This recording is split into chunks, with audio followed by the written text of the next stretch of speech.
корпоратив ачылганда ушунун немелерин көрүп биринчи биз жазылганга аракет биринчи жазылдык да. Биринчи жазылып балам экинчи балама оформить этип алып бердик.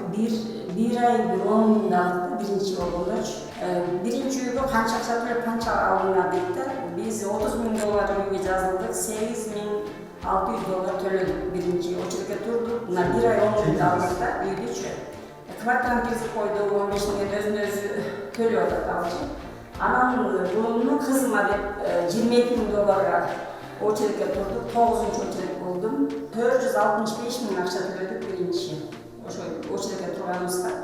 Мына 4 айда уже келген очередибиз.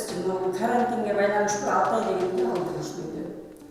Анан оформить этип эми квартираны киргизели деп турабыз. Ушу мен айтат элем, жана квартирант болуп жашап, элибиз канча деген адамдар квартирант болуп жашап атат. Ошолор эле биринчи взносун төлөп, например, 15 үй алса болот, 20,000, 25, 30, 40 миңге чейин алса болот экен бул корпоративден. Анан ошонтип алып, чем 10 миң, 15 миңден квартира төлөөчү, ошо төлөп 10 жыл болсо да төлөп өзүнүн болуп калат деп айтмакчымын да. Жеңилдик да эми.